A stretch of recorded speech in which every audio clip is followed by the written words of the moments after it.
Hi guys, Bon here, and today I'm going to review YouTube's biggest money advice that do not work. So when I watch money habit videos, I find it so funny how they ask you to change your whole lifestyle, your whole way of living, all in a 10-minute video. Sometimes it doesn't even take 10 minutes. They just cram everything in and tell you to change your whole life in around 3 minutes-ish. Everything else is just filler. I'm not saying that these are bad advices. I actually think that they are actually really good. But I just think that the creators of these videos are way overestimating their viewers. No offense to anyone, but I just think that people are just really lazy and pretty resistant to change. I know I am. So here are 3 of the best money advices on YouTube, and that probably won't work because people probably won't do them. And if you think I'm wrong, at the end of this video, I will ask you guys to do one simple thing that will drastically help your financial situation. And I'm sure most of you guys won't do that either. So the first advice is from the famed minimalist Matt D'Avella, and he says, you need to make sacrifices. When I graduated college, within 3 months, I decided to move home with my parents. And I lived in my parents' basement, literally in the basement, for 2 years. I didn't date much, didn't spend much, I didn't go out much, because I knew that I had to make some sacrifices to get to a point when I could start to take risks. You have to be completely clear with why you're doing this in the first place. Now, what makes this advice impractical is that you have to be making sacrifices. But what if you are living just fine and you don't want to make any sacrifices? Why would you be doing that? Why would you be changing a very, very big part of yourself unless there is a very big reason why? And he touches on this.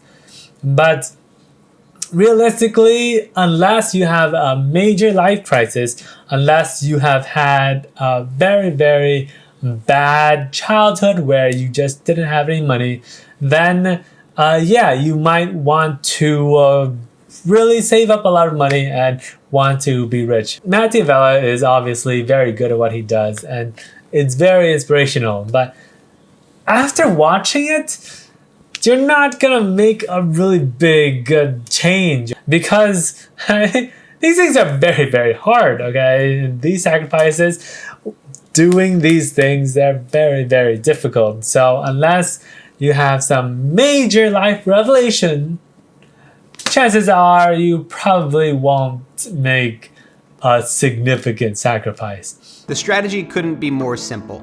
Spend less money than you make. But as you know, we face a lot of pressure to do the exact opposite. But if you can outmaneuver these forces, if you can build a healthy relationship with money and create positive habits that stick, you will be able to become financially free. Well, there's one thing that I agree with in his video, and that is spend less than what you make. I think that this is a very, very good rule to have to not get rich, but to become semi-stable and semi-okay. None of these advices, none of the things that you guys hear about saving money is going to make you guys rich. None of it, because most rich people, they do not get rich by saving money. They get rich by taking risk and using money to make money. In a study by Business Insider where they studied 233 millionaires, 177 of which are self-made billionaires, they realized that 63% took a personal financial risk in search of wealth. Now, if you are already comfortable, then why do you need to take any of these advice? Because they're not gonna make you richer, right? They're gonna make you a little bit richer, but not noticeably richer. Why would you upend your whole life, your whole identity to change for something that has mediocre benefits? Now, advice number 2 is from Our Rich Journey.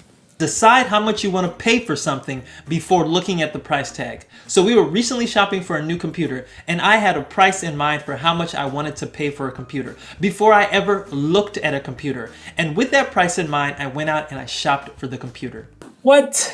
If you're going to buy something like a computer, of course you have an idea of how much you want to spend for it. Computers these days cost from $200 for an old computer to $2,000 for a good computer and $10,000 for a really, really, really good computers. So there is a very, very big range of money. And obviously, most people are not going to spend $10,000 on a computer. So, of course, you need to have a price range. That's just common sense. So the idea behind this is to set a fixed price that you're willing to pay and not to budge or go over that fixed point. And this, of course, applies to more than just computers. It applies across the board. So if you're going shopping and you're looking for a shirt, for example, and you have in mind as to how much you want to pay for a specific shirt that you saw that you like, before you look at the price tag, determine how much you'd be willing to pay for that specific shirt. And once you look at the price tag, if it exceeds that price that you're willing to pay, you got to move on. Okay. To be honest, I always do this, okay? I always have an idea of how much I want to pay for this shirt or this thing that I want to buy. When I look at the price tag, usually it's more. Do I buy it? It's a 50-50. Depends on if I really want to or not. Now, what they are saying is that this thing should only be worth 10 bucks, right? If it's 15 bucks or if it's like 12 bucks, I'm not going to buy it. Is that practical? No, I don't think it is. Unless you have like wheels of steel, okay? If you have those type of habits where you're not going to pay like $1 more than what it should be, then you probably don't have a problem with spending money. And this video probably isn't for you. And the last advice is from none other than Stephan. So step one is having a budget by tracking your expenses and reducing unnecessary spending. And this is a big one. If you just do this one thing and you skip the rest of the video, but you do this, trust me when I say this, you're going to be ahead of 99% of other people out there because almost no one does this. The reason why 99% of the population don't do it is because it is very, very hard to do. Right?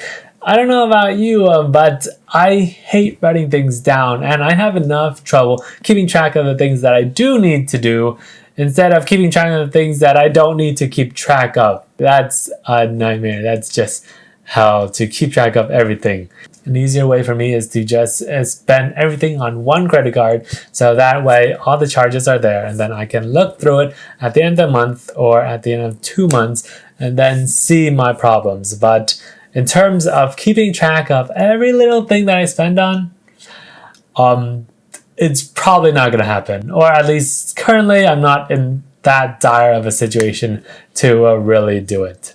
So I recommend first starting off by tracking all of your income and expenses over the next 60 days. Then after the 60 days, you can determine if you're spending money on stuff that doesn't matter, if you're making a lot of stupid impulse decisions, buying stuff you don't need, like avocado toast, or if you're otherwise just wasteful of money without even realizing it. And when it comes to doing this, you can likely save about 10% of your income when tracking your expenses and then cutting back on the things that you realize don't really add any value to your life and things that you don't really need. If you can expect to save 10% of your money by keeping track of your expenses, and then why don't you just save 10% of your expenses, take it out of your account, put it in somewhere else, and then use the 90% left, okay? Yeah, so if you are like me and you hate keeping track of your expenses, hate having to input numbers and write things down, I hate those, okay?